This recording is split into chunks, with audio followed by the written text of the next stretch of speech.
My name is Sana Sadiq. I'm the Office and Project Associate at Society for Public Health Education, or SOPHE, and I'd like to officially welcome you to this live webinar, What Evidence-Based Health Promotion Programs Work with Native Elders. The Society for Public Health Education is an inclusive organization of health professionals. We welcome your whole self.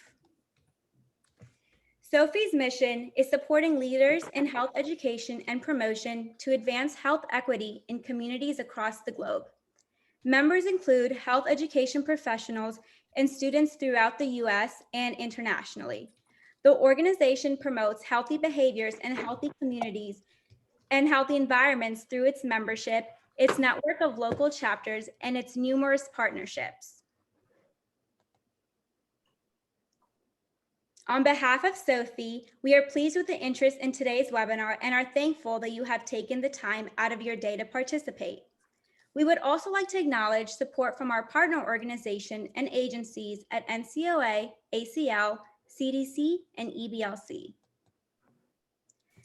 Before I hand it over to our moderator and speakers today, I would like to first cover some housekeeping items. First, please know that all attendees are muted for the duration of today's webinar. After hearing from our presenters, we will have a Q&A session with the time remaining. Questions can be submitted at any time during the webinar by typing in the chat box. For those on the phone, you may dial *9 to raise your hand. This session has enabled automatic captioning. To add closed captioning, click on the CC button in your Zoom taskbar to enable subtitles. Please feel free to rename yourself and include your organization if you have not already. You may also use the reactions at any time during the presentation. Now, I am excited to hand it over to today's webinar moderator, Jenny Jo, who will be introducing today's speakers. Thank you very much, and welcome to our webinar. We have had some technical problems, and I'm really sorry that these things do interrupt our lives. I'm Jenny, and if I didn't give you my did not live up to my cultural protocol, I'm sure I'm going to hear from many of my relatives. And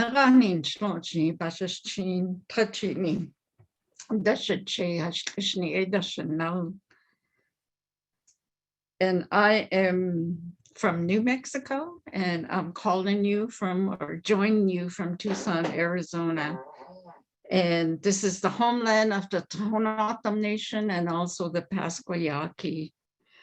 I'm also a member, and the reason I'm on this call and doing this work is I'm a member of the National Council on Aging's Committee on American Indian, Alaska Native, and Native Hawaiians Evidence-Based Advisory Council.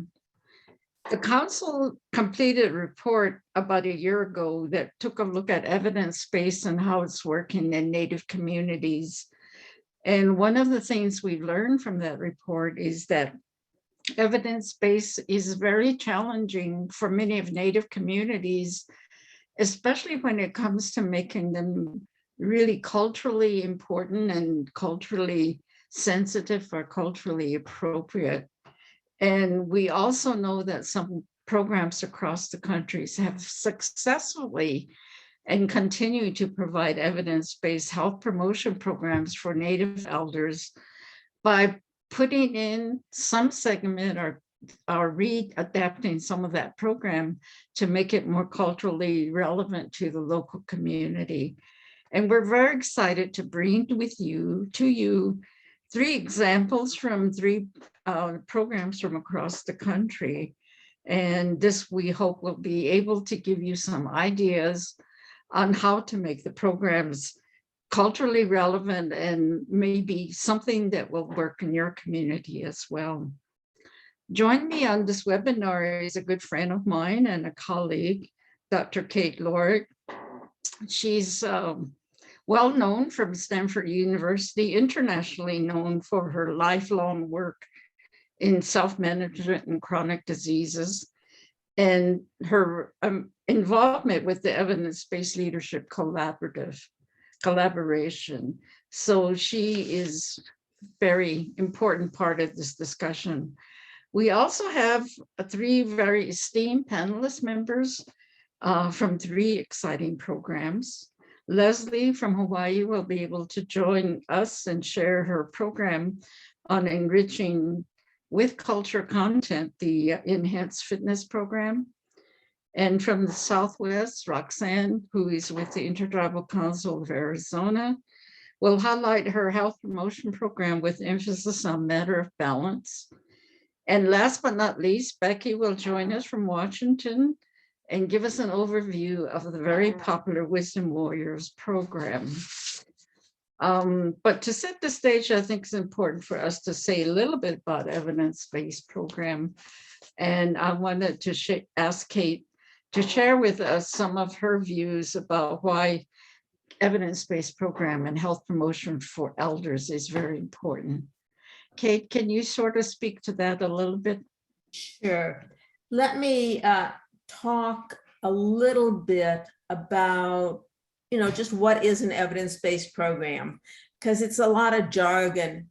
But what it means, at least for those of us in this webinar, is it's a program that has actually been proven to be effective, just as though you would test a drug before you give it to people.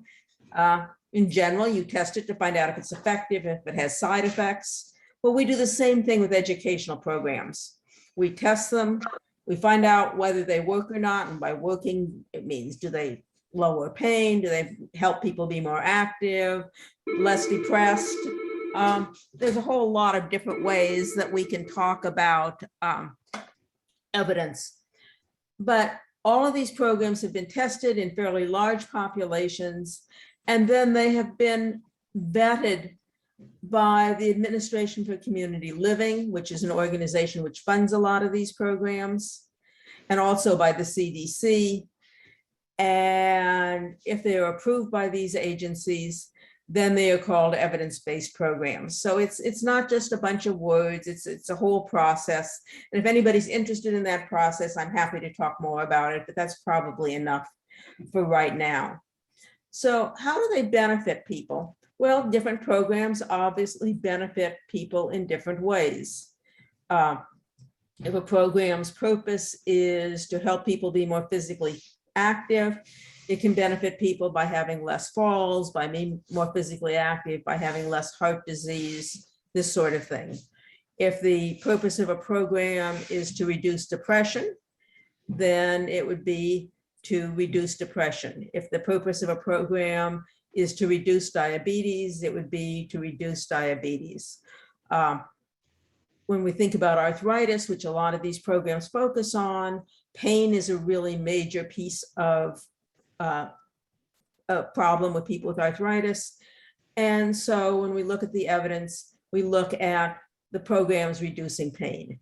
So this is the way that, as far as symptoms, is what they help people with. But they help people more than that. They help people to end up getting more confidence in their abilities to do things, to be active. And all of these programs have a social component, which means that at the same time that they're building healthy minds and healthy bodies, they're helping to build healthy communities in a way that is fun, that is appropriate to the people that they're serving. I think that's enough for a really brief introduction. Well, I think one of the things that is going to be very important to discuss today is how some of these evidence-based programs can be adapted or at least modified to make room for cultural component. So I guess what I'm asking is, how does one go about doing this and still maintaining the integrity of the program? Sure. And different programs do this in different ways. So I'm going to answer in general. But generally, number one, any activities can be built around the programs, before the program, after the program. And I think that when Becky speaks a little bit later, she's going to talk a little bit about how that's done with Wisdom Warriors. So that's part of it. Within the programs, depending on what one wants to do. For example, in the programs that we have, we don't really care about what foods people discuss. So what would be an appropriate food in one place might not be an appropriate food in another place. If it's appropriate to begin a program with prayer or end it with prayer, that's certainly a reasonable thing to do and within the program. I think more importantly, we try to have our leaders be people from the community who understand the community, that use the language of the community. And, you know, it doesn't really matter whether the program is given at Navajo or it's given up in Maine, in the Passamaquoddy area, or it's given in Palestine for the Palestinians. In any of those groups, there have to be cultural adaptions. And so by leaving room within the program, leaving room for people to say things in their own words, using their own foods. When we go to an Arab population, people showing their ankles is not appropriate. So it's really important that that not happen. So you know, I certainly don't know all cultures, but there's plenty of room for movement. What we're concerned about with the programs with evidence-based is not the dressing, but it's the core. And that has been found to work pretty well across cultures. And if it doesn't, then we just ask people to come back to us and we try to make adoptions as need be. At least I know that we listen to the community and take our clues from the community and don't try to foist our beliefs on any community. Thank you. I think that's a really good jumping off point for our panelists to come and discuss certain things. I do know, irregardless of whether you're in this community or another community, our Native elders are very important, not only because they're sort of the repository of our cultural knowledge and language, but many of the things that we learn are really from seeing them by their action. And one of the things that I know in working with elders is that we as elderly people tend to be very independent, but we're very dependent on our family members. And it's one of the reasons why I think many of them don't always remain in a program of health promotion, because they're concerned about other family members raising their grandkids, and really they always put themselves last. And I think that's sort of a positive and a negative kind of side of being an elder in the Native community. And making time for themselves is something that they need to be constantly reminded. And based on those kinds of knowledge, we can really figure out a way to make them special in the programs that are provided. Our first presentation comes from Hawaii, and we are very delighted to have Leslie join us. Leslie, I am sorry we can't see your face, but we can hear your voice. Take it away. So I hope everybody can hear me well. This is the first time I'm actually doing it on my iPad because, again, technology and issues. So We in see Hawaii, the slides. Okay, perfect. And you can hear me. So that's all that matters. And it might be even better that you can focus on that versus myself. But so in Hawaii, we've been very fortunate. We actually have 2 programs that we've been working on. So enhanced fitness, as well as the self-management programs from SMRC.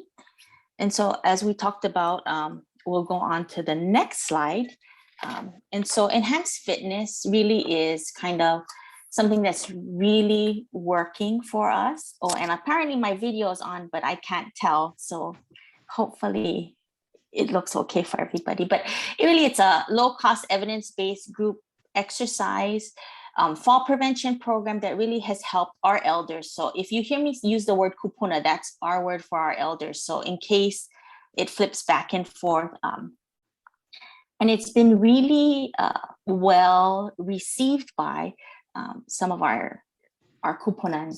And if you see at the bottom of our slide, it's actually a huge partnership. So we're lucky. So as the Title VI entity, that's me, Alulike, but we're also supported and partner with our state units of aging, our AAAs, and a bunch of other committed organizations. So Enhanced Fitness is really a group exercise program designed for older adults that includes a warm up, then with music, cardiovascular, aerobic exercises for another 20 minutes, cool down,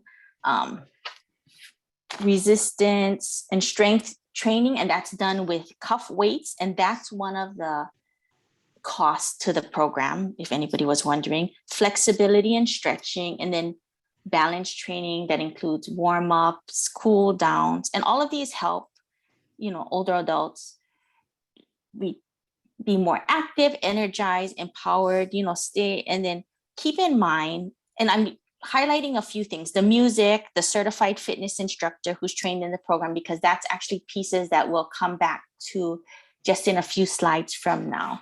So if we just turn, so there are lots of benefits, right? Improve, and that we've seen in our kupuna, right? Improve physical function, reductions in depression, protections in falls. They have that social interaction, encourages physical activity. It's as a lifestyle. Reduce costs, right? Less falls, less hospital, less doctors, all of those things. And it really has really translated not only to our elders, but to their families, right? So you're encouraging your family to be active. So you can see some of the pictures, right? Basic, folding chairs, playing room, all of those things. The only addition really, and in Hawaii, the only other addition was we had to make sure everybody had covered shoes. So that is not necessarily the everyday footwear attire for most people in Hawaii. So just talking about our experience, right? What have we done to make it culturally accepted? So the fact that you use the word exercise for our elders, for our kupuna, was a huge turnoff.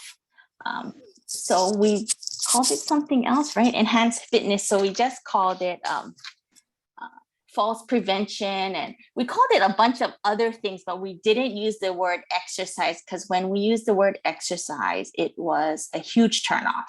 We made sure we focused on partnerships. So like I mentioned, the state units on aging, the AAAs, the importance of collaborating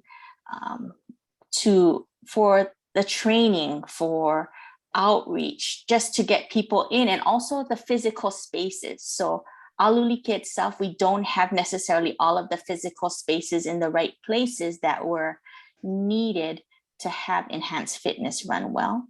And then we had to find community champions, right? All because I say it's a good program and I think all of these things doesn't mean our elders are jumping on board, right? So we had to find a few representatives in our community, of our communities, to really push it and encourage it and join themselves and then speak from their perspective. And then the adaptations, as Dr. Lauric mentioned, right? Making sure that it fits with our culture. So all enhanced fitness instructors have to be certified fitness instructors. So all because people are certified fitness instructors doesn't mean they necessarily relate well to elders. They're not necessarily having the knowledge and then having the ability to connect and be with others is not necessarily the same thing. So that's one thing you have to find. So it doesn't necessarily have to be a native Hawaiian to work.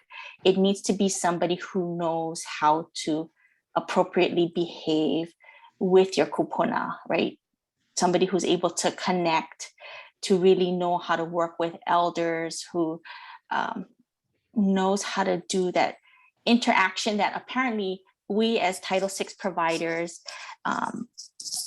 and natives, I think, believe are innate, right? We all know, we grew up with our kupuna. We know how to interact, how to speak with him and all of that, but not necessarily everybody does, even if you are a Native Hawaiian. So that's important. The other thing that we learned through trial and error, so we learn from the things that took us a little while. The right music makes all of the difference. So there's music that you incorporate with enhanced fitness. And it's important that it's music that our kupuna liked, that they felt was culturally appropriate. So not, not some boombastic, whatever kind of music, but music that worked for us. And then, as was mentioned earlier, allowing for an opening or closing blessing, allowing for incorporation of additional social activities to happen after was also important. And at some of our locations, even incorporating the congregate meal was what worked for our elders and our groups. And then a couple of the things that happened during COVID, right? Enhanced fitness is a come together kind of activity, or that's how we started it all as, with group sizes up to 25, as long as you had the right number of fitness instructors. But during COVID, things really changed, right? Everybody had to stay home. And some of the adaptations that we made on different islands was to have enhanced fitness via Zoom. But because of the way enhanced fitness is, and you have to be able to make sure that our instructors watch and make sure that the kupuna are doing it correctly and safely. So it became more like a 1 instructor to 6 people versus a large group, which changes the abilities. Not all of our elders could do Zoom. Not all of them want to do Zoom. And then on another island, we were able to partner with the local public access television. So we were able to start airing these regularly on the public access television. So you can see examples of those. And then we also talked to people who were already within the enhanced fitness program, right? We checked with them about what were some of the barriers in participating in remote access, right? Lots of them didn't like the format. They didn't have the computer, or the computer that was there was being used by their grandchildren or great-grandchildren to do school. It was too high tech. And a lot of them didn't have internet or didn't want to ask for help from a family member to connect up. And then, like I said, on Maui, we offered it via TV. Lots of them didn't like the format. It wasn't the same, right? Following along didn't necessarily work out. And keep in mind, these were all for people who were already previously experienced with enhanced fitness. So that means they knew the exercises, they were familiar, so it wasn't a direct teaching. So, some people, it doesn't work. Hopefully, like anything, right? We've all had to learn and adapt all along the way. And one thing that we didn't do during this time, and I forgot to mention, and I'm sorry, was enhanced fitness allows for fitness checks, right? So we do a checkup where we evaluate people's functional abilities at the start, and then every 4 months after that. So we're able to see people's progress, right? Are they able to get stronger? Are they able to be faster? How are their movements? All of those things. So then we can see people over a long period of time, right? What the benefits are. So we have people in their 90s that are participating in this. So during COVID, we haven't been able to do the same fitness checks, which is difficult. So we do know that there have been declines in health, and that's just self-reported from participants. They're just overall engaged in less activities. And a lot of them have found different ways to stay active. And remote exercises do work for some, but it doesn't work for everybody. So maybe incorporating some of the other programs that we're going to hear about really will help find, a way for all of our elders to, be healthy, improve their health, maintain their health, and then also find ways to make sure that we follow these programs so that the benefits that have been proven over time actually translate to our elders. And I think that's the content of mine, and hopefully I sped through it so that everybody has time. You have one last slide, And I the think key findings and and I think recommendations. sure, I touched upon those things, right? That there have been declines in health. I think all of us working with elders have seen that no matter where and how. Some of them have been huge, but we just have to find ways to make it work, right? Figuring out ways to get more people in, new people in. And again, it may translate, all of this has been a learning process for all of our programs. So hopefully it works for some of our very, very rural areas that we're able to continue it this way, and actually allow for increased access for participants. Leslie, thank you very, very much. I think one of the things that sort of resonates from your presentation is the social part of it is very critical, and doing things, you know, kind of with other people and being able to touch someone, I think is very central to wanting to be part of a group and being a participant in a program. So I'm sure this is one thing that they really miss as well. So it's wonderful. We need to encourage everybody, if it's possible, for you to save your questions till the end. We want to be able to give enough time to the panelists for their presentation. And if we go over time, we will be able to still follow up with any questions that are asked or any other concerns that are expressed by people participating in the webinar. From the Southwest, we have Roxanne. Roxanne is one of these matter of balance trainer who will be able to walk us through what they're doing and working with many different tribal communities in the Southwest. Roxanne? Good afternoon. My name is Roxanne Thomas, and I'm presenting from the original homelands of the O'odham and Peeposh in Mesa, Arizona. My Diné maternal clan is Hushkanazaho, meaning Yucca fruit strung in a line, and I'm a citizen of the Fallon Paiute Shoshone tribe located in Nevada. Today, I will be talking about A Matter of Balance, which is one of the evidence-based programs that I work with. Next slide. Before getting into A Matter of Balance, I'll give a bit of background information of who we are. The Intertribal Council of Arizona, also referred to as ITCA, works with 21 of the 22 tribal nations of Arizona and was established in 1952. So as you can see from the map, our 21 member tribes are located throughout the state. The mission is to provide member tribes with a united voice and the means for united action on matters that affect them collectively or individually. Staff provide ongoing technical assistance and training to tribal governments in program planning and development, research and data collections, resource development, management, and evaluation. Additionally, ITCA staff organizes, conducts seminars, workshops, conferences, and public hearings to facilitate participation of tribal leaders in the formulation of public policy at all levels. Next slide. ITCA established an area agency on aging in 1975. Oh, the prior slide. Wait a minute, I think we jumped one slide. Can you go back one? Okay. Thank you. So ITCA established an area agency on aging in 1975 and currently provides many programs and services to ITCA's member tribes, as can be seen on this slide. So the mission is to be a recognized center of excellence for the support, advocacy, information, and programs serving American Indian elders in Arizona. So in regard to Matter of Balance, I primarily provide technical assistance and training. Next slide.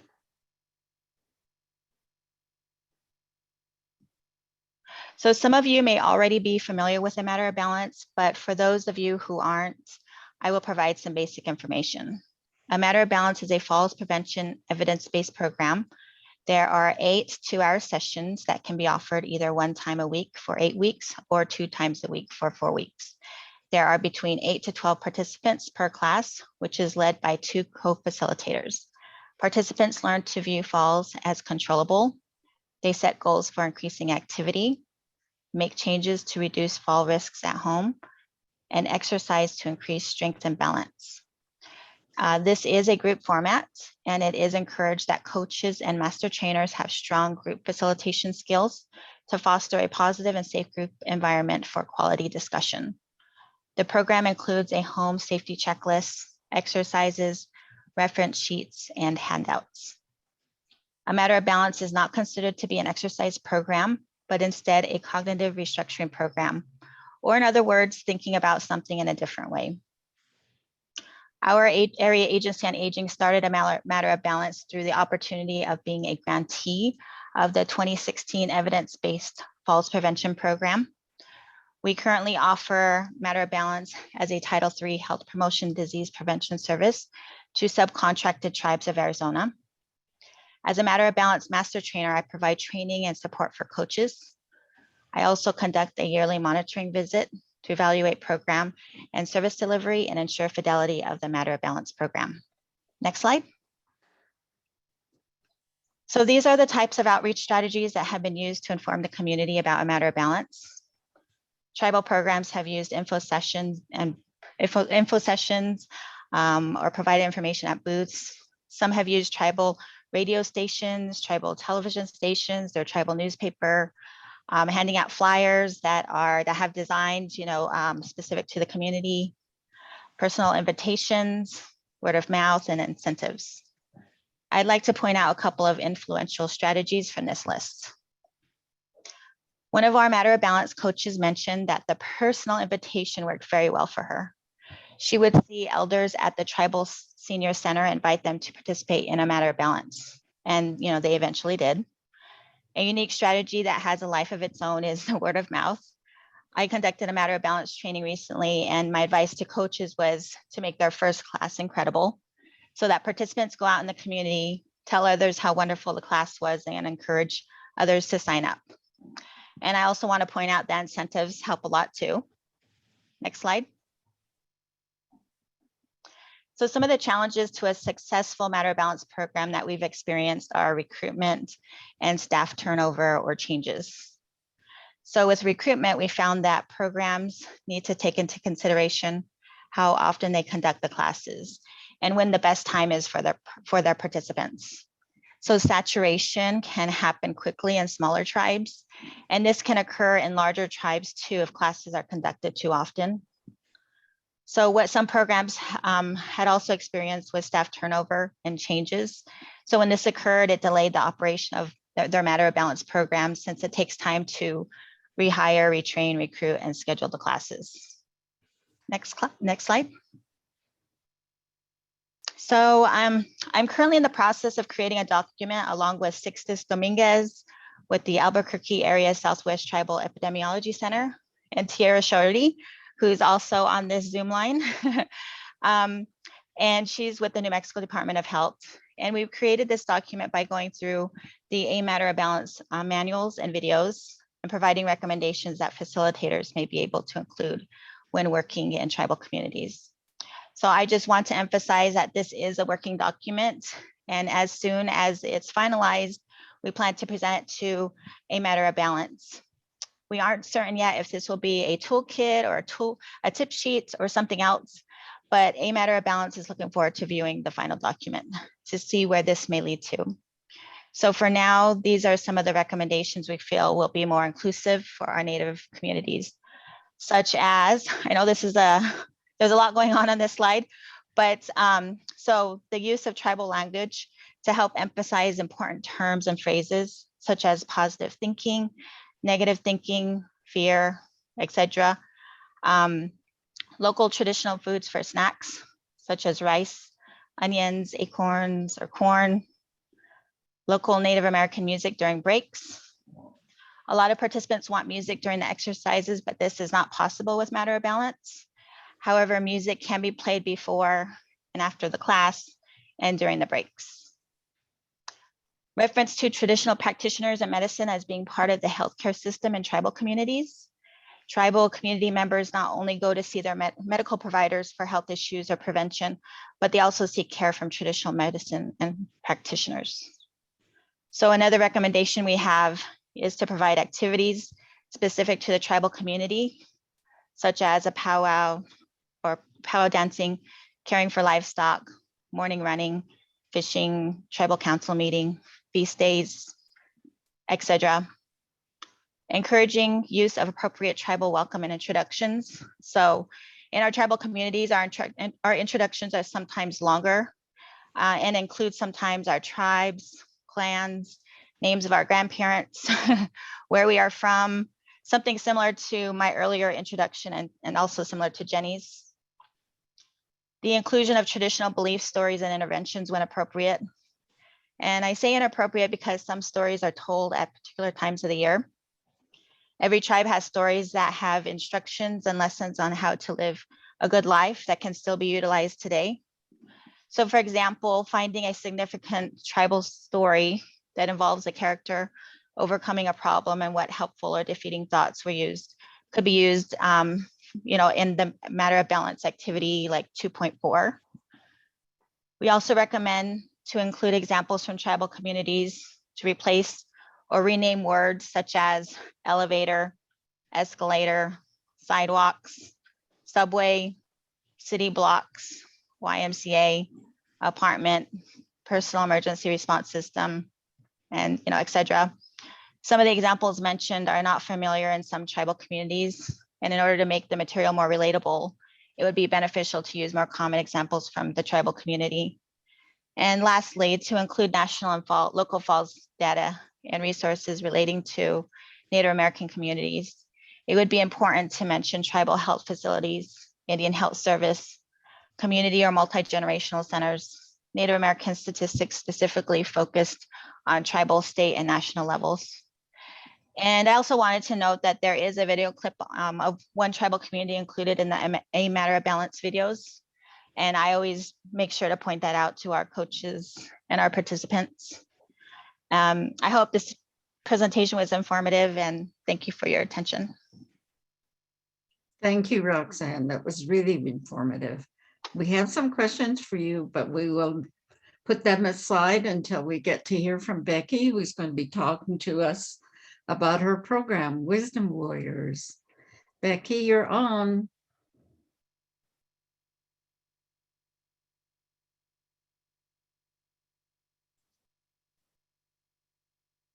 Becky, are you there? Maybe you're on mute. Can you hear me now? Yes, we can hear you. Okay, sorry. I was just saying, being a tribal elder, this technology is too much for me. By gosh, there's a perfect example. So your presentations that were seen prior to mine are absolutely astounding. Mine is not going to be astounding, but hopefully I will be informative. So the name of the program that we created at the Northwest Regional Council is Wisdom Warriors. Wisdom Warriors is a program that includes chronic disease, self-management, chronic pain, diabetes, and just before COVID hit, we actually trained our leaders in Tai Chi. So using those evidence-based programs, we are bringing health and wellness to the tribal nations. But like in every example you heard before, the evidence-based programs are not exactly geared to tribal language, to tribal customs, and it very seldom includes tribal food. So we decided that we would indigenize chronic disease self-management program. And we actually kind of did this without Dr. Kate's permission.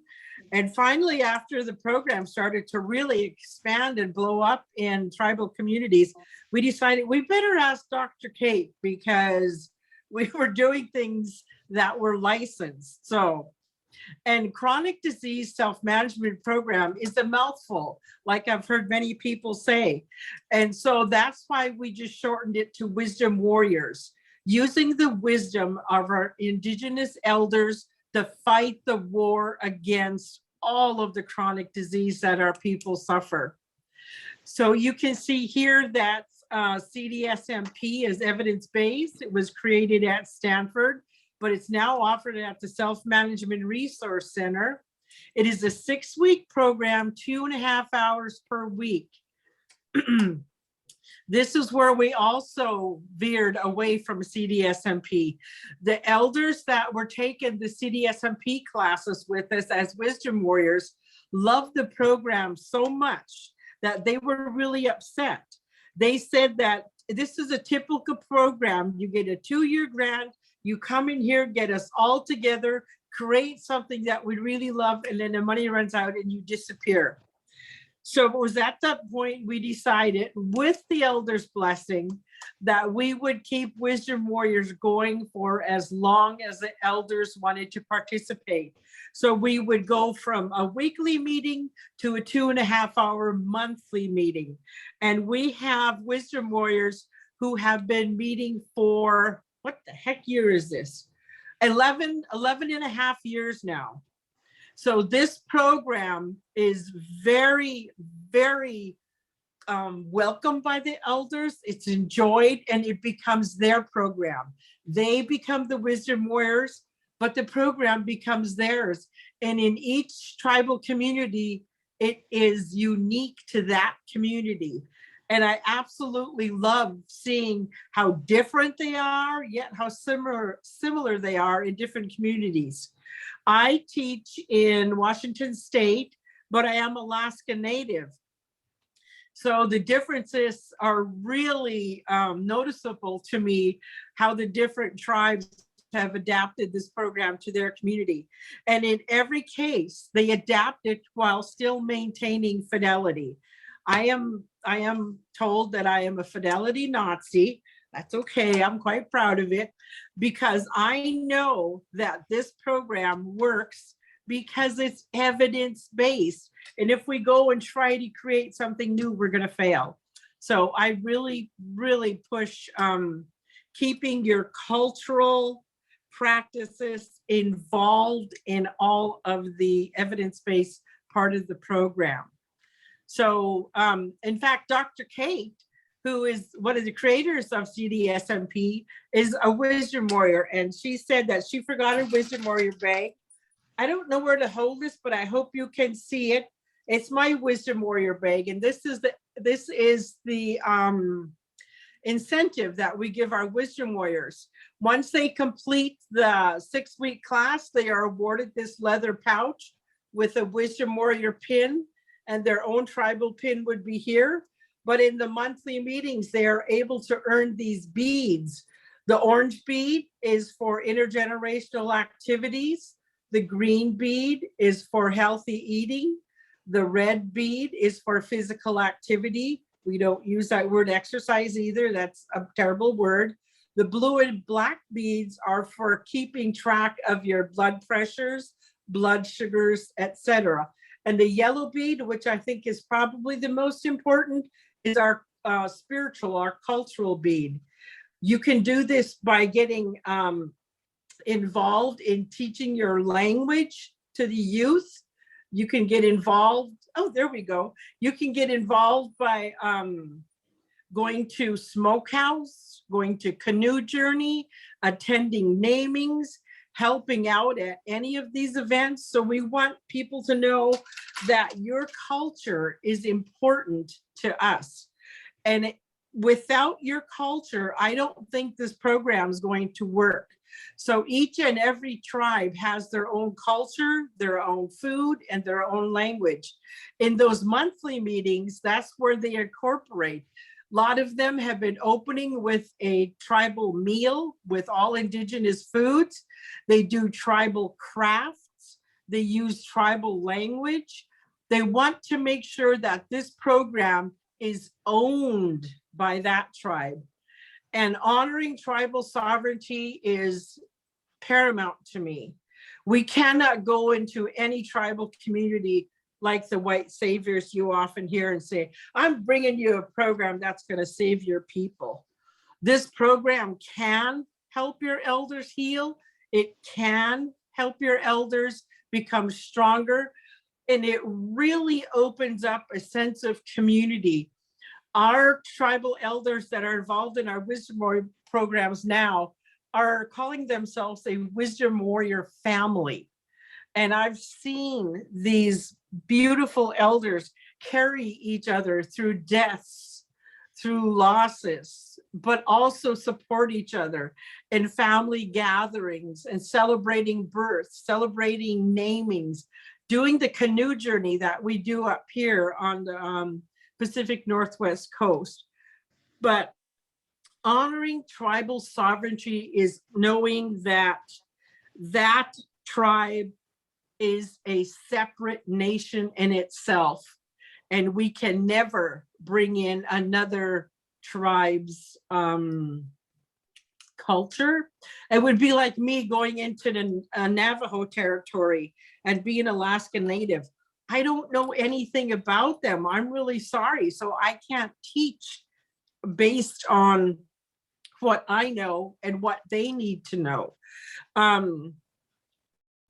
It's important that the people that you bring into your communities to teach know that community.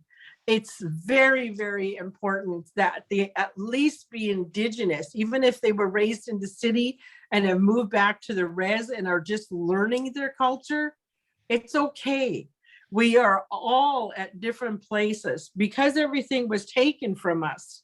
We're all in a beginning stage of gathering our culture back into us and using our culture freely instead of keeping it under like we have been for all these years.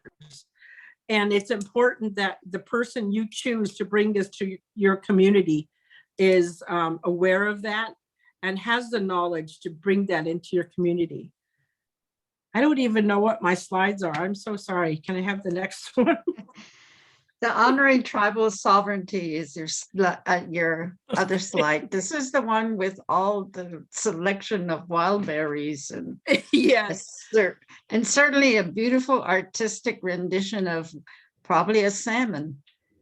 Yes, these are Alaska berries, and yes, it makes my mouth water. But myself, Melody Coleman, and Shelley Zilstra are the creators of Wisdom Warriors, and we are there to help you.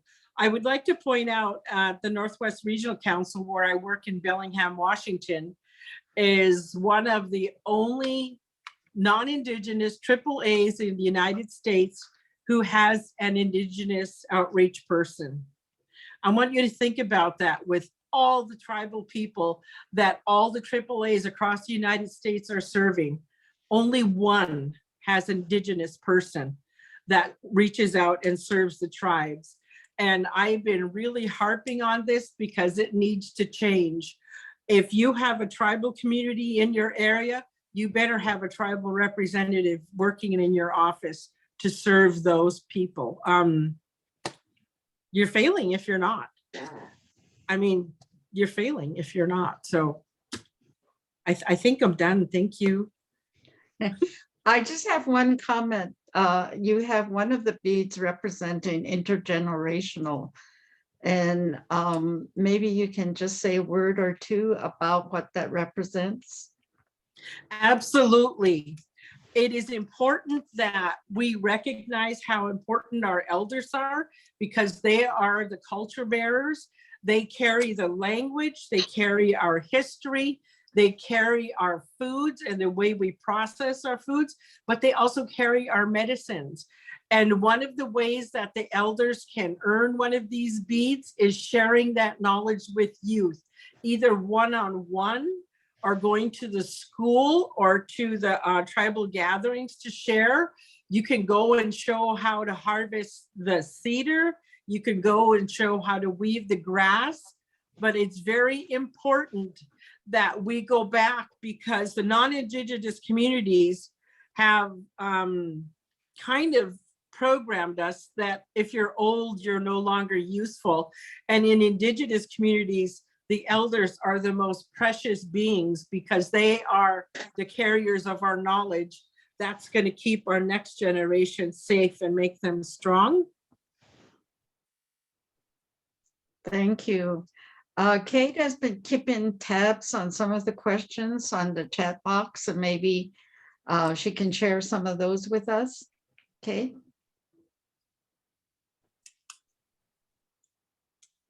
You are mute. Okay. Helps if I turn on my microphone, doesn't it? First, thank you all for wonderful, wonderful presentations. Every time I listen, I learn. And you're wonderful teachers. So Kate, before you start, can I ask what our timing is, please? I think we have 90 minutes. Is that not correct, Sana? That is Well, we correct. started late, so I wasn't sure what the situation was. No, we definitely have some time for questions. I see a few ones coming in the chat now, so we're definitely on track for Okay. time. So do we go for 30 more minutes or what is it? Yep, so we'll go until 4:30 Eastern time. So yep, we're good for about 38-ish more minutes. Thank you. Okay. Let me also say, because I know folks may kind of disperse, that if any of you have questions, concerns, would like to start a program, or saying, this looks really great, but I don't know where to start, I have put my email in the chat. You are also all going to get a fact sheet talking about links to the various programs. Again, it will have my email on it.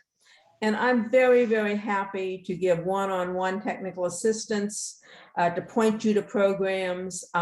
I represent at this meeting the Evidence-Based Leadership Collaborative, and our job is to get more people involved in all the evidence-based programs. And so while I'm not an expert on all the programs, I know the people that are, and I can get you to them. And if you're having problems with the programs, you can talk to me and I can get that information back. So I'm your friendly link here to these programs, and I'm happy to serve in that way anytime you need me. So having said that, one of the questions that was asked was, how about licensing fees and training and all this other stuff? Each of the programs has different fees attached to it and have different trainings attached to it. So it depends on what program and what the trainings are. The way you get them to your local communities is that there are monies available through both CDC and the Administration for Community Living to bring these programs to communities. And the easiest way to do this, quite frankly, is to link you with an organization near you that's already doing this. Now, you may decide you want to do it yourself. And if so, there may be some ways of finding some monies to do that. Although, as you all know, going through a lot of government bureaucracy is sometimes a little complicated. So there's easier or harder ways, but we can probably figure out ways for most of you to get most programs if we know what the needs are and what the problems are. So yes, there are fees, there are training fees. A lot of the training, and this is one of the things that will make life easier, I think, is a lot of the training is now being done online. And I know I've been a lot of times sending people that want a specific program several states away to take that program, simply because they can do it all online. They don't have to get on a plane or get on a bus or whatever. So there are ways of doing that. And I kind of know, I don't know all the places that Indigenous programs are being given, but I can, certainly with those of you that are on the webinar today, find out where more of them are and link you more. I mean, my aim in life, what I would love to see is a whole network throughout our nation of folks that can help each other, much as what have you helped each other today. So I didn't answer that question directly, and that's because it's too complicated and there's too many different fees and too many different programs. But I think it was Jolie who asked that question. If you'll contact me directly, and I can figure out exactly what it is you need to know, we'll figure it out for you. All right. somebody wanted to know, what incentives do you give to people in the programs? And I think Becky talked about that a little bit, but how about everybody talking about incentives a little? Roxanne, can you answer that a little bit? Oh, yeah. So we've had some of our tribes give out t-shirts, water bottles. They're kind of typical. But the thing is that I think the design is very crucial. So usually they'll have a design that's very meaningful to the community. Like maybe the man in the maze or a basket, or, just something that's significant to them. And I mean, if you can get a really great local artist to create some really beautiful artwork, I mean, people love that. I feel like just sort of anywhere. Leslie, do you have anything to share from Hawaii? We also do the similar things, t-shirts, and actually t-shirts are a good way to also expand, I guess, do more word of mouth, right? People sometimes ask, so we've done very bright t-shirts, and actually our elders have kind of liked it to call attention to themselves and the activities that they do. We also do, standard other health kind of pill boxes, all kinds of other things throughout to encourage ongoing participation, because, and probably because I didn't mention a whole bunch of things because of all my confusion this morning, but it is 3 times a week for an hour. So to encourage constant participation as people hit certain milestones, we also do small recognitions and things along the way, also to make sure people are appreciated and know their value to our program, and sharing their thoughts and their benefits with their community really has helped encourage more participation along the way. Thank you. Kate, can I ask a question regarding incentives?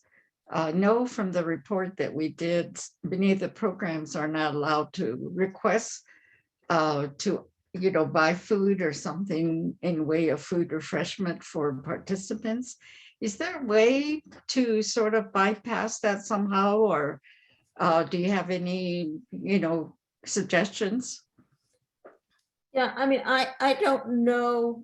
I don't know what programs those are, but I understand the importance of food. I come from a different culture, but trust me, my culture is pretty much into food. I think the way you get around that is that you talk to the director of the program, you talk to the people that are in charge of the programs. So for the self-management programs, you talk to me and I'd say, sure, give people food. Sometimes there's a lot of stuff out there that's not true. And so it's very good to always check back with whoever it is that is the provider of the program to find out exactly what is allowed and what isn't allowed. Because I know about our programs, there's all kinds of myths about things that aren't allowed, that are just that, myths. They are not based in reality. So just checking, and generally if a good case can be made for a change, that change can be made. Roxanne, I know you mentioned that's one of the things that you offer in your program. How do you manage to be able to procure food and offer, native food for during breaks? Well, we usually we usually work with senior centers. And so they have various, funding sources. And so they're usually able to provide the food for the Matter of Balance evidence-based program. That's a good idea. Yeah. Thank I you. mean, these are health programs too. So you probably don't want to give people donuts, as much as I like donuts. Yeah, and there may even be other sources. There may be local food banks. There may be other groups that do congregate meals, churches. Very often in our program, strange enough, people bring snacks to share with others.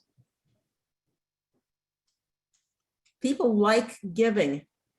And it's not something that we require of people. We certainly would never require people to do that. We don't want it to be a burden on them. But it's something that people very often just do. And it's very nice because then it's culturally appropriate, even if it is donuts. We don't throw them out. That's great. Yes, thank you. Do we still have time now, or should we go into the last phase? I think we still have a little bit of time, Jenny, if you have some more questions or if other people have questions. Yeah, I do see a question in the chat that I think that we should touch on a little bit. So this is regarding recruiting facilitators for programs. So understanding how important it is to have someone within and who knows about the culture, bringing the program to the community, but sometimes engaging professionals within the tribe to promote and facilitate programs could be a little problematic, even though they've been trained to facilitate.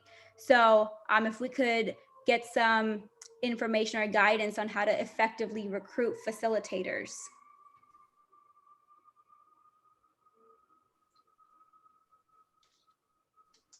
Roxanne?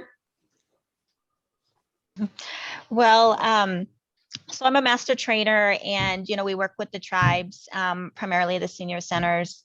Sometimes they work with some of their wellness programs, and so we get some personal trainers. And so basically, it's pretty much staff that are already there.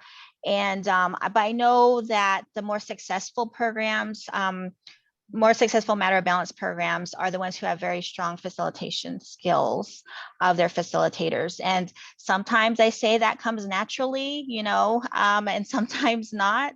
And so, I have a social work background, so I've had to basically learn how to do a lot of group facilitation, and I feel very comfortable with it. And so I know during my trainings, I also try to emphasize and try to give them some tips in regard to group facilitation skills. So, and of course that takes, for someone to get in there and do it, and sort of to learn along the way sometimes. And so, but then I always tell them that I am here as a resource too. And I think that if they do feel like that's not a strength of one of their facilitators, I am there to provide some support. So, but that's been our experience with that so far. Jenny, this is Becky. Can I answer that one too? Sure. Okay, so I'm a teen trainer, and we found that over the years of bringing wisdom warriors to the tribes, that if you go to a tribe, you're going to find what we call the champion. Someone who's already doing the job, they're probably volunteering, they're always there to help, they're always there with their hand up. I'll do it, I'll help you, I want to help our elders. That's the type of person that you want to become your wisdom warrior leader. One of the problems that we're having is you can only volunteer so long before you get burnout. So it's really important that the people that you are getting to be your, I'm going to call them wisdom warrior leaders, who are going to be handling the program once a month for 12 years now, has some type of compensation for their time. We find that one of the most successful tribes has used their diabetes and their heart health employees to be the wisdom warrior leaders. We also have a tribe who has a designated table in their casino, blackjack table, and all the winnings from that blackjack table is funding for the food and for the wisdom warrior leader. So there are different ways, but you have to support that leader consistently, because you will have a change of board of directors in your tribe probably every 2 years, and they may not know about wisdom warriors. So it's your job to get in there and push for your wisdom warriors every election. So yeah, there are ways to support and fund them. Wonderful, thank you. Leslie, do you have anything to add to that discussion? No, I think we all kind of have the same issues, concerns, recruitment, continuation to support the programs. Thank you. Tanya, going back to a question before, I wrote in the chat what a great idea about snacks. And she said that in communities with tribal schools, have the youth create the snacks using traditional foods. And then the kids will learn about the foods, and there would be an intergenerational activity with the elders as well. So that resonated with some of the things that people had said earlier today. That came from Tanya. That's great. We have any more questions? This is one of those things, one question asked and there's 5 more that sort of pops into your mind. And I think that's always true, or you don't think about it until later. What I've been hearing from the presentation is a recurrent theme that really speaks to honoring the culture, making it an important part of any program you represent, and then to acknowledge that it's a reciprocity. You learn from the elders and they learn from you, and that it's a partnership and a kinship that develops. And I think when an elder recognizes that you're really coaching them and really teaching them and valuing them and wanting them to remain healthy and you do healthy things, I think it's appreciated. And I think that's not always part of the recruitment tool.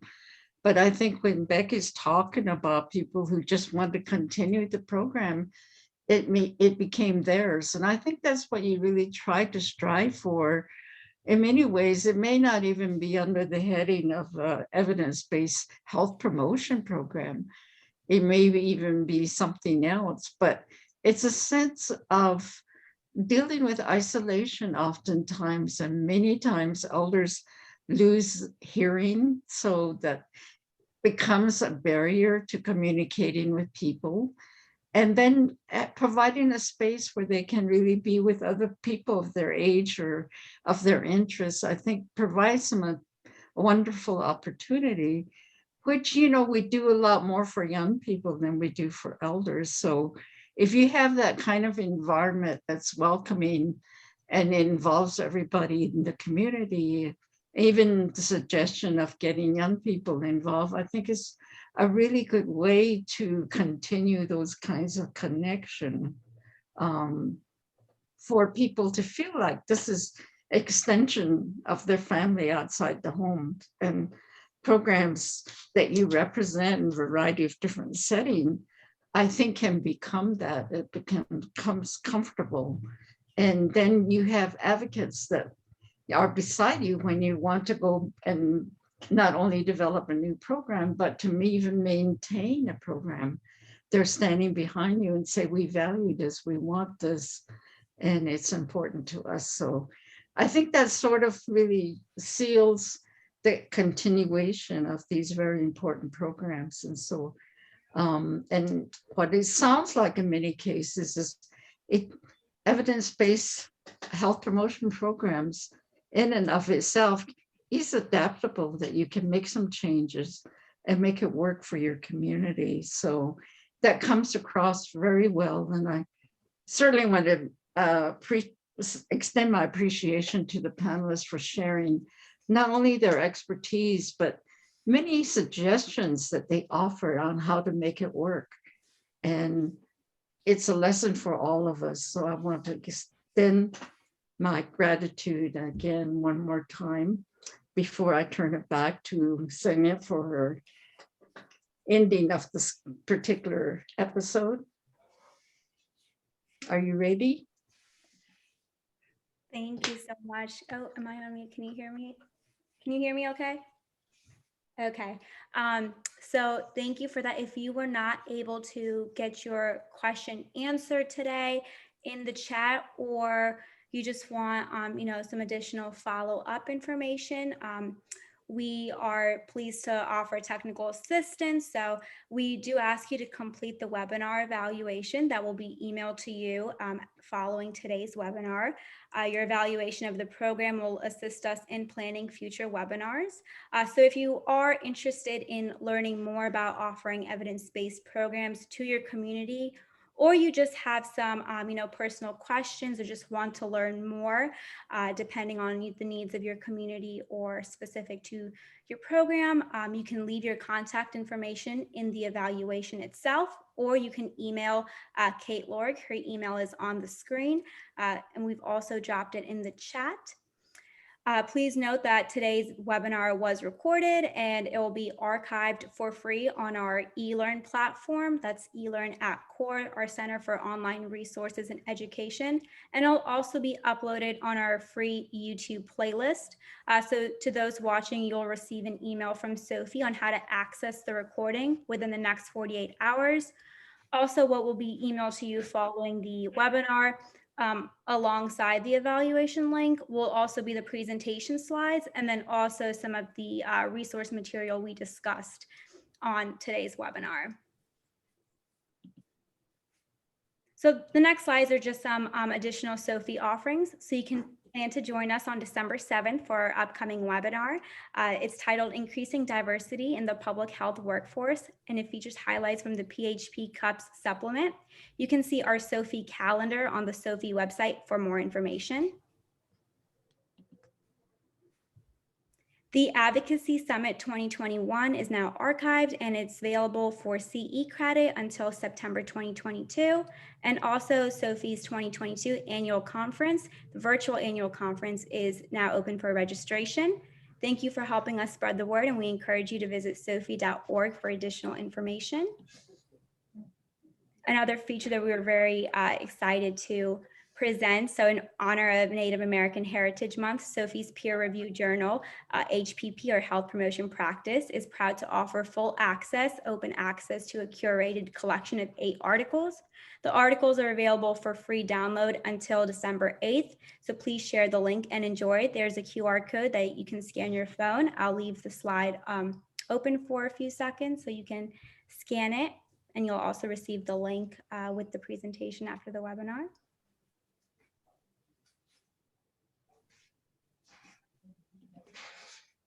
On behalf of Sophie, we want to thank our presenters, panelists, and all of our participants today for taking your time to join us. Once again, today's webinar was recorded and will be archived within 48 hours on Sophie's eLearn at Core for free CE credit and also available to view for free on YouTube. Please take a moment to complete the feedback survey that will be emailed to you following this webinar. Thank you, and this ends our webinar today. Thank you. Thank you very much.